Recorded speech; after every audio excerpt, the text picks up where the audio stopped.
ఓం గం గణపతయే నమః. ఓం సుముఖశ్చేకదంతశ్చ కపిలో గజకన్నికః లంబోదరశ్చ వికటో విఘ్నరాజో గణాధిపః धूमकेतुर्गणाध्यक्षो फालचन्द्रो गजाननः वक्रतुण्डः शूर्पकर्णो हेरम्बस्कन्दपूर्वजः षोडशैतानि नामानि यः शृणुयादपि विद्यारम्भे विवाहे च प्रवेशे निर्गमे तथा संग्रामे सर्वकार्येषु विघ्नस्त्वस्य न जायते। ओम श्री महागणाधिपतये नमो नमः। हरि ओम। फलाशपुष्पशङ्काशं तारकाग्रहमस्तकं रौद्रं रौद्रात्मकं घोरं तं केतुं प्रणमाम्यहम्। ఓం కం కేతవే నమః. ప్రేక్షకులందరికీ కూడా మరి ఇప్పుడు కాలమానంలో అంతరిక్షంలో మార్చి 30వ తేదీన ప్రారంభమైనటువంటి శని యొక్క రాశి మార్పు ద్వారా మే 14వ తారీఖున గురువు రాశి మారడం మిథున రాశిలోకి, ఆ తదుపరి మే 18వ తేదీన ఈ గ్రహాలన్నిటినీ కూడా తన యొక్క వశీకరణంలో ఉంచుకునేటటువంటి, తన యొక్క ఛాయలో ఉంచుకునేటటువంటి ఛాయాగ్రహాలు రెండు ఉన్నాయి మనకి. ఇవి గేమ్ ప్లేయర్స్. మొత్తం అంతరిక్షాన్ని అట్లాగే సూర్యుణ్ణి చంద్రుణ్ణి కూడా తమ యొక్క ఛాయలో కొన్ని క్షణాల పాటు ఉంచేసి మన యొక్క భూ వాతావరణంలో అంతరిక్షంలో ఎన్నో ఆటలు ఆడేటటువంటి గేమ్ ప్లేయర్స్గా ఈ రాహుకేతువుల్ని అభివర్ణిస్తూ ఉంటారు. కాబట్టి అట్లాగే మే 18వ తేదీన రాహుగ్రహము కుంభరాశిలోకి తన యొక్క ప్రవేశాన్ని పూర్వభాద్ర నక్షత్రంలో ప్రవేశించి స్టార్ జరుపుతుండగా, మరి ఆయనకు ఎదురుకుండా 180 డిగ్రీల దూరంలో ఈ యొక్క కేతువు అనేటటువంటి ఒక గ్రహము, మృత్యుగ్రహము, మరి సింహరాశిలోకి సూర్యుడి యొక్క నక్షత్రమైనటువంటి ఉత్తర ఫల్గుని నక్షత్రంలో చార జరుగుతోంది. అంటే రాశి మార్పు జరుగుతోంది. కన్యా రాశిలోంచి సింహరాశిలోకి మార్పు జరుగుతోంది. దీనివలన అసలు కేతువు ఎవరు?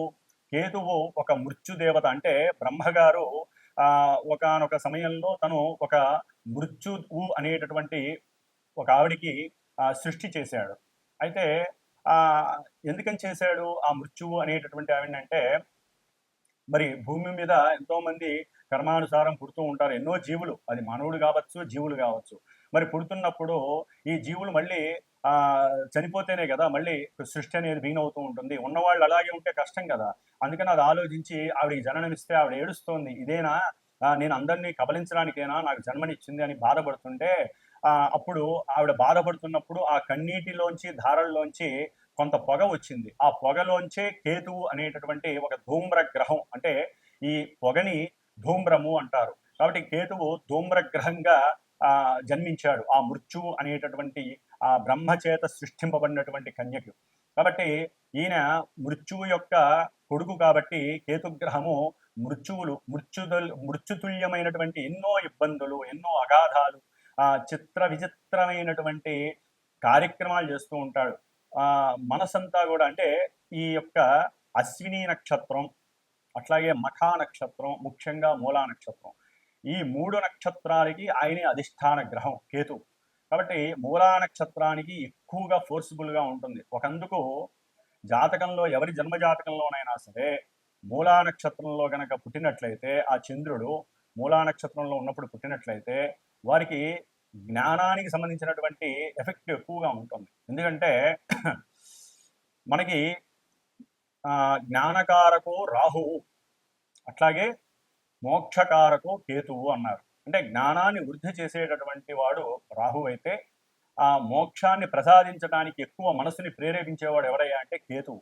అందుకనే మనకి వాస్తు ధర్మంలో కూడా ఈశాన్యంలో కేతువుకి గురుడికి, గురుడితో పాటు కేతువుకి కూడా స్థానాన్ని ఇచ్చారు. అంటే కొంత భాగాన్ని పెంచమని చెబుతారు. 1 అంగుళమో 2 అంగుళాలో 10 అంగుళాలు, ఎక్కువ కాదు. అంటే అది దైవానికి సంబంధించినటువంటి స్థానంగా భావిస్తారు. కాబట్టి ఈ కేతువు విష్ణు అంశ. ఎందుకంటే మనకు ఉన్నటువంటి దశావతారాలు ఉన్నాయి. ఈ దశావతారాల్లో కేతువు మీనావతార అంశ, అంటే సాక్షాత్తు విష్ణుమూర్తి యొక్క అంశతో ఆవిర్భవించిన వాడని అర్థము. కాబట్టి మనకి జాతక చక్రంలో ముహూర్త భాగంలో కానీ నిత్యము కానీ మనకి ప్రతిరోజు రాహుకాలము అని ఉంటుంది. అంటే రాహుకాలము ప్రాంతీయ భావాలను బట్టి మనకి ఉంటూ ఉంటుంది. తమిళనాడులో ఎక్కువగా ఉపయోగిస్తూ ఉంటారు. కానీ కేతుకాలము అని కూడా ఉంటుంది. అంటే కేతుకాలం ఎక్కడా చూడలేదు కదండి, రాహుకాలం విన్నాం కానీ అని మీరు అనుకోవచ్చు. కేతుకాలము అంటే మనకి పంచాంగంలో యమగండ కాలము అంటారు. మరి మృత్యు అంటే యముడే కదండి. కాబట్టి వీళ్ళందరికీ రిలేషన్స్ ఉన్నాయి, సత్సంబంధాలు ఉన్నాయి. వీళ్ళందరికీ కూడా మృత్యుదేవతకు కానీ, కేతువుకి కానీ, యముడికి కానీ, శనికి కానీ అందరికీ కూడా వీళ్ళందరూ కూడా మనుషుల్ని మింగేసేటటువంటి తత్వం ఉన్నటువంటి వాళ్ళు. కాబట్టి ఈ యొక్క కేతుకాలం అంటే యమగండ కాలము అంటారు. ఈ యమగండ కాలంలో సాధ్యమైనంత వరకు పనులేమి ప్రారంభం చేయకూడదని శాస్త్రవచనం. మరి ఈ కేతువు ఏ విధంగా ఉద్భవించాడు? మనం ఆల్రెడీ మనకి అందరికీ కూడా పురాణ గాథ తెలుసు. క్షీరసాగర మథనము, దాంట్లో రాక్షసుణ్ణి స్వామివారు విష్ణు చక్రంతో సుదర్శన చక్రంతో అతని యొక్క శరీరాన్ని 2 ముక్కలు చేస్తే శిరస్సేమో మనకి రాహుకి వెళ్ళిపోయింది. కింద ఈ శరీరం అంతా కూడా మొండెంతో ఉన్నదానికి నాగుపావును పెట్టేసి మరి విష్ణుమూర్తి ఆజ్ఞాపించాడు ఆ కేతువుని కూడా. వీళ్ళకు కూడా మన యొక్క సప్తగ్రహాలు అయితే నవగ్రహాల్లో ఒక్కొక్క స్థానం ఇచ్చారు. కానీ ఈ రాహుకి కేతువుకి ఒక స్థానం మీద కమాండింగ్ ఉండదు, వాళ్ళకంటూ ఏది లేదు. ఓకే, కొన్ని శాస్త్రాల్లో వృషభము ఉచ్చ అని, అట్లాగే రాహుకి ఉచ్చ క్షేత్రం అని, కేతువుకి మరి వృశ్చిక రాశి ఉచ్చక్షేత్రం అని అంటారు. అట్లాగే సింహము మీనము కూడా కేతువుకి పరిపరి మతాల విధంగా అంటే ఈ యొక్క శాస్త్రాలలో రకరకాలుగా సింహరాశి కేతువుకి స్వక్షేత్రం అని, అట్లా మీనరాశి స్వక్షేత్రం అని అంటారు. మరి ఈ యొక్క రాహుకేతువులు ఈ యొక్క భూమండలంలో ఎన్నో ఉన్నటువంటి మన ప్రకృతి అంతా కూడా వాళ్ళు ఆవరించవేసి సూర్యాస్తమయాన్ని సూర్యోదయాన్ని కమాండ్ చేస్తూ, అంటే కాలాల రూపంగా యమగండ కాలమని, మృత్యుకాలమని, వీళ్ళ మాంది గ్రహాలు, అట్లాగే గుళిక కాలాలు, ఇవన్నీ కూడా చాలా రకాలుగా ఉంటాయి. అయితే ఈ కేతువు అనేటటువంటి వాడు ఎక్కడైతే ఏ రాశిలో ఉంటాడో ఆ రాశి ప్రభావాన్ని ఇస్తాడు, రాహుమాలే. అట్లాగే ఏ నక్షత్రంలో ఉంటే ఆ నక్షత్రాధిపతి యొక్క రాశి ప్రభావాన్ని ఇస్తాడు, ఏ గ్రహాన్ని అయితే ఉంటే ఆ గ్రహాన్ని కూడా ఇస్తాడు. కానీ ఈయన జ్ఞానాన్ని ఎక్కువగా, అంటే మోక్షాన్ని, జ్ఞానం ఉంటేనే కదండి మోక్షం వచ్చేది, లేకపోతే మోక్షం డైరెక్ట్గా ఎవరికి రాదు, అంత ఈజీ కాదు. ఆ జ్ఞానాన్ని ఇవ్వడానికే రాహువు. కానీ కేతువు కూడా రాహు యొక్క కమాండ్లోనే ఉంటాడు. కానీ ఈ కేతువు ఏమి అంత మంచివాడు కాదండి, మోక్షాన్ని ఇస్తాడు అంతవరకే. కానీ ఆయన పాపగ్రహాలతో కలిస్తే పాపాన్ని ఇంకా రెట్టింపు చేసి మింగేసేటటువంటి తత్వం ఉన్నటువంటి వాడి కేతువు. కాబట్టి ఈ కేతువు యొక్క పరిజ్ఞాన రీత్యా చూస్తే ఎటువంటి కార్యమైన ఆటంకాలు, వ్యాపారస్తులు పూర్తిగా కింద వాళ్ళు పడిపోవడానికి, వ్యాపారంలో పూర్తిగా నాశనం అయిపోవడానికి కూడా ఈ కేతువు కారణం అవుతాడు ఒక్కోసారి. అంటే సరైనటువంటి సాధన లేకపోవడం వల్ల కానీ, వ్యాపారస్తుల్లో కానీ బద్ధకం పెరిగిపోవడం, అందరినీ నమ్మటము, లేకపోతే అవసరం లేని సమయాల్లో పెట్టుబడి పెట్టడము, ఇవన్నీ కేతువు ప్రోత్సహిస్తూ ఉంటాడు. ఆల్రెడీ మొన్నటిదాకా అంటే మే 18 వరకు కూడా ఈ కేతు అనేటటువంటి గ్రహము కన్యారాశిలో ఉండటం ద్వారా మానవుల్లో చాలా మందికి ఈ కేతు మహర్దశ కానీ, వారి జాతకరీత్యా కేతు మహర్దశ కానీ, అంతర్దశ కానీ ఇలా జరుగుతున్నప్పుడు, లేకపోతే అశ్విని మఖ మూల నక్షత్రాల్లో జాతకులకు కానివ్వండి, లేకపోతే కొన్ని రాశుల వారికి ఈయన ఉన్నటువంటి స్థానాలు గనక మృత్యు స్థానాలు లేకపోతే దుస్థానాలు అయినట్లయితే ఈయన ఈ యొక్క కన్యారాశికి సంబంధించిన కొన్ని అనారోగ్య స్థితులు కలుగజేసే ఉంటాయి. నర్వస్ మీద బాగా ప్రయోగం జరుగుతుంది. అట్లాగే లోపల జీర్ణకోశానికి సంబంధించిన, పేగులకి సంబంధించిన ఇంటెస్టివ్ డైజెషన్ సిస్టమ్ అంటే అజీర్ణ వ్యాధులు ప్రబలటానికి, ముఖ్యంగా వ్యాపారస్తులకి నష్టాలను కలుగజేయడానికి, వ్యాపార వృద్ధి జరుగుతుంది అనుకుంటే అది కాస్త క్షీణించడానికి ఈ కేతువు చాలా వరకు దోహదపడ్డాడు ఇప్పటి వరకు కూడా. అంటే వినాశకారిగా కొన్నిటి ఉన్నాడు. కొంతమందికి లాభాన్ని కూడా ఇచ్చాడు అనుకోండి, అది వారి యొక్క జాతకరీత్యా ఉన్నటువంటి పరిస్థితులను ఇచ్చారు. కాబట్టి పర్సనల్ జాతకంలో ఈ యొక్క రాహుకేతువులు ఆడే ఆట సామాన్యమైన ఆట కాదు. వీళ్ళు ప్లే బాయ్స్ అని కూడా అనొచ్చు. అంటే మొత్తం ప్లే చేసేస్తారు. వీళ్ళతో ఎవరు కలిసి ఉంటే వాళ్ళ యొక్క ఫలితాలు ఇచ్చేస్తాడు. వీళ్ళకంటూ స్వతహాగా నేను ఇదే ధర్మాన్ని అనుసరించాలి అని ఉండదండి. వారు ఏ రాశిలో ఉంటే, ఏ గ్రహం వీళ్ళని చూస్తే, వీళ్ళు ఏ నక్షత్రంలో ఉంటే అట్లా. ఇప్పుడు మరి ఉత్తరాఫల్గుని అంటే సూర్యుడి యొక్క నక్షత్రంలో మనకి జోడియాక్లో మేషం నుంచి 5వ స్థానమైనటువంటి సూర్యుడి యొక్క రాశి ఏంటి? సింహరాశి. ఆ సింహరాశిలో కేతు వస్తున్నాడు అంటే అతనికి స్వక్షేత్రం. సాధ్యమైనంత వరకు అతను చెడు చెయ్యడు. కానీ కొన్ని రాశుల వారికి మాత్రం స్థానాల రీత్యా చెడు స్థానాలు అయితే ఘోరాతి ఘోరమైనటువంటి పరిస్థితుల్ని కేతువు కలుగు చేస్తాడు. మృత్యుతుల్యమైనటువంటి కారకత్వాన్ని ఇస్తాడు ఈయన. అందుకని ముఖ్యంగా హృద్రోగము, జఠర రోగము, జీర్ణాశయ లోపాలు, అట్లాగే లివర్కి సంబంధించిన ప్రాబ్లమ్స్, లేకపోతే శిరస్సుకి సంబంధించినవి, క్యాన్సర్స్, ఇంకా ఒక రకంగా చెప్పాలంటే అధికారులు వారు అనుకున్నటువంటి అనుకూలమైనటువంటి అధికారత్వాలు లేకపోవడం, లేకపోతే రాజకీయ నాయకుల్లో వారి వంశపారంపర్యంగా ఎంతో మందికి అనుకూలతలు కలగజేయటం, సాధ్యమైనంత వరకు. ఎందుకంటే కుజవత్ కేతువు శనివత్ రాహువు అన్నారు. అంటే కుజవత్ కేతువు అంటే కుజుడిచ్చే ఫలితాలన్నీ కేతు ఇస్తాడు. కుజుడు ఏ విధమైనటువంటి దుర్మార్గపు పనులు చర్యలు ఇస్తాడో, ఎందుకంటే యుద్ధాలు కావచ్చు, శస్త్రచికిత్సలు కావచ్చు, ముఖ్యంగా కేతుగ్రహ ప్రభావం ఉన్నటువంటి వాళ్ళకి శస్త్రచికిత్సలు ఎక్కువగా జరిగే అవకాశాలు ఉంటాయి. అది ఏ భాగం అనేటటువంటిది శరీర జాతక నుంచి తెలుస్తూ ఉంటుంది. కాబట్టి మరి కుజుడిచ్చేటటువంటి భయాందోళనలు కానీ, ప్రమాదాలు కానీ, మృత్యుతుల్యమైన ఏ విషయాలైనా సరే ఈ యొక్క ముఖ్యంగా ల్యాండ్ లిటిగేషన్స్ కానివ్వండి, లేకపోతే అన్నదమ్ముల మధ్య గొడవలు కానివ్వండి, పోట్లాటలు, ఒక చోట సరైనటువంటి స్థిమితం లేకపోవటం, మానసిక చిత్ర విచిత్రమైనటువంటి కళాఖండాలు ఉంటాయి వీళ్ళలో. అట్లాగే జూలై 20 తర్వాత ఈయన మళ్ళీ పూర్వఫల్గుని నక్షత్రంలోకి వస్తున్నాడు, శుక్ర నక్షత్రం. ఇప్పుడు సూర్యుడిచ్చే ఫలితాలు ఇస్తే అప్పుడు శుక్రుడిచ్చే ఫలితాలు. చిత్రకళారంగంలో వాళ్ళకి కొంతమందికి అనుకూలతలు ఉంటాయి, కొంతమందికి దిగజారితనాలు ఉంటాయి. చాలా చాలా గోల్మాల్ సిస్టమ్స్ అనేవి కేతు ఇస్తాడు. చిత్రకళా పరిశ్రమ, లలిత కళలు ఉంటాయి మనకి. ఆ లలిత కళల్లో ఏదైతే ఉన్నాయో వాటన్నిటి మీద కేతు యొక్క ప్రభావం ఉంటుంది. సెన్సెక్స్, ముఖ్యంగా షేర్స్ అండ్ సెన్సెక్స్ దేశకాలమాన పరిస్థితుల్లో ఇవి చాలా ఎక్కువగా ఈయన యొక్క కేతు యొక్క ప్రభావం ఉంటుంది. అట్లాగే భార్యాభర్తల మధ్య అన్యోన్యతకు కూడా కేతు యొక్క ప్రభావం ఉంటుంది. ముఖ్యంగా కేతువుకి సంతానానికి సంబంధం ఉంది. ఎందుకంటే కాలసర్ప దోషంలో కేతు యొక్క పాత్ర అచంచలమైనటువంటిది, అనిర్వచనమైనటువంటిది. కాబట్టి సంతానం లేనటువంటి వాళ్ళు ఎంతో మంది గణపతిని ఆరాధించుకోవాలి, సుబ్రహ్మణ్యేశ్వర స్వామిని ఆరాధించుకోవాలి. అన్నిటికన్నా ముఖ్యంగా కేతుగ్రహ ప్రభావం ఉన్నవాళ్ళు కేతు యొక్క జపాలని, దానాలని, ముఖ్యంగా హోమాలని చేయించుకోవాలి. గణపతికి సంబంధించిన గకార అష్టోత్తరం కావచ్చు, గరికతో కావచ్చు, దర్భతో కావచ్చు, హోమాలు చేయించాలి.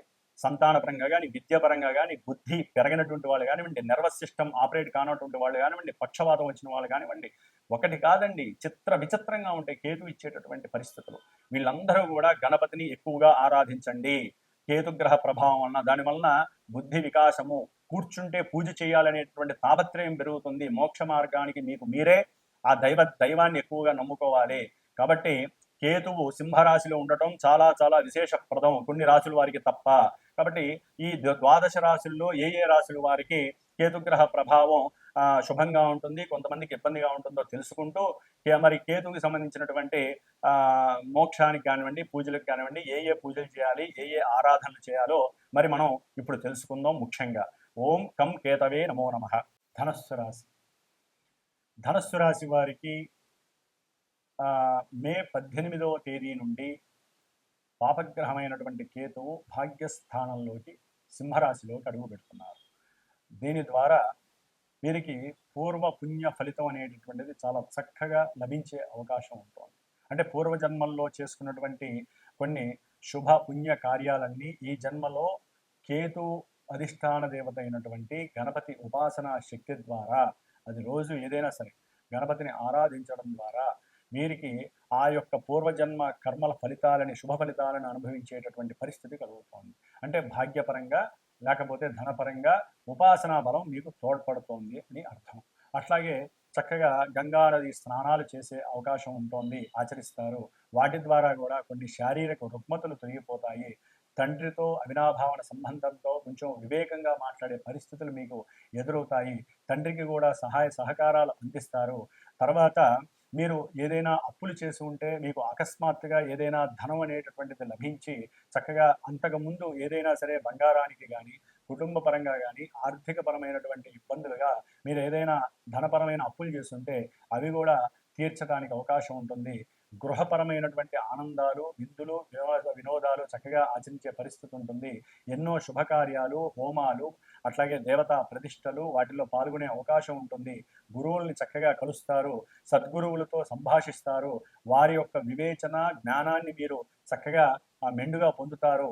ఏదైనా సరే ఒక ఉపాసన మార్గాన్ని ఎంచుకొని ఆ ఉపాసనా శక్తితో మీ జీవితంలో భాగ్యానికి అంటే భాగ్యానికి అనుకూలమైనటువంటి పరిస్థితుల్ని చక్కటి జ్ఞానంతో మీరు వాటిల్ని అందిపుచ్చుకునే అవకాశం ఈ ధనుస్సు రాశి వారికి చక్కగా కలుగుతోంది. ఏదేమైనప్పటికీ ముఖ్యంగా విద్యార్థులైతే కనుక కొంచెం జాగ్రత్త వహించడం మంచిది. ఎందుకంటే దూర ప్రయాణాల రీత్యా దూర ప్రాంతాలకు వెళ్ళి మేము అక్కడ చదువుకోవాలి అనే ఆశ ఉంటుంది. అటు తల్లిదండ్రులకి ఉండొచ్చు, ముఖ్యంగా తండ్రికి ఉంటుంది ధనుసు రాశి వారికి. కానీ వారు ఎక్కడి నుంచో పెట్టుబడులు గనక తెచ్చి పెడితే ఆ విషయంలో కొంత మీకు అనుకూలమైనటువంటి పరిస్థితులు ఎదురుకావు. ఎన్నో ఇబ్బందులు కూడా పడే అవకాశం ఉంటుంది. ఆ అప్పులు తీర్చడానికి చాలా చాలా కష్టపడేటటువంటి పరిస్థితి కూడా ఉంటుంది. కాబట్టి కొంచెం ఆలోచించుకొని నిర్ణయాలు చేయండి. ఏ పని చేసినా సరే గణపతికి సంబంధించినటువంటి స్తోత్రాలు పారాయణ చేయండి. సుబ్రహ్మణ్యేశ్వర స్వామి అనుగ్రహం స్వీకరించండి. నిత్యము కూడా మీరు కేతుగణాధిష్టాన దేవత అయినటువంటి గణపతి స్తోత్రాన్ని కానీ, దండకాన్ని కానీ, పంచరత్న స్తోత్ర మాలికని కానీ చక్కగా పారాయణ చేయండి. మీకు అంతా శుభమే జరుగుతుంది. తండ్రి గారికి శుభం కలుగుతుంది. గృహంలో చక్కటి భోజన సౌకర్యం కలుగుతుంది. ధనలాభాదులు కలుగుతాయి. వివాహ విషయంలో ఎవరికైనా భార్యాభర్తలకి సత్సంబంధాలు నశిస్తే గనక వాటి పరంగా కూడా అనుకూలమైనటువంటి కాన్సెప్ట్, అంటే మీ ఇరువురి మధ్య సరైనటువంటి అనుబంధం ఏర్పడుతుంది. కేతుగణం కేతుగ్రహం అనేటటువంటిది కొన్ని ఇబ్బందుల్ని క్రియేట్ చేసినా కూడా మీరు చేసే ఈ గంగా నది స్నానాలు కావచ్చు, సముద్ర స్నానాలు కావచ్చు, లేదా గురువుల్ని కలిసి వారి యొక్క నమస్కారాలు చేసి వారి యొక్క ఆశీర్వచనం పొందడం ద్వారా కావచ్చు, ముఖ్యంగా న్యాయస్థాన జడ్జీలు కావండి, గవర్నమెంట్ పదవుల్లో ఉన్నటువంటి వారు కానివ్వండి, కొంత అనుకూలమైనటువంటి పరిస్థితులు వీరికి కనిపిస్తున్నాయి. ఉన్నతమైనటువంటి గృహం నిర్మించుకునేటటువంటి ఏదైనా గృహాన్ని నిర్మించుకునేటటువంటి పరిస్థితి, గృహయోగం కలగడానికి కూడా కొంతవరకు అనుకూలంగా ఉంది. కాబట్టి ఉద్యోగ విషయంలో కొన్ని మార్పులు చేర్పులు కలిగే అవకాశం ఉంటుంది. మీ యొక్క అధికారులు మిమ్మల్ని తటస్థ స్థాయిలో మీకు అర్థం కాని పరిస్థితుల్లో ఉంచే అవకాశం కూడా కలుగుతుంది. జాగ్రత్తగా ఉండండి. ఓం గం గణపతయే నమః.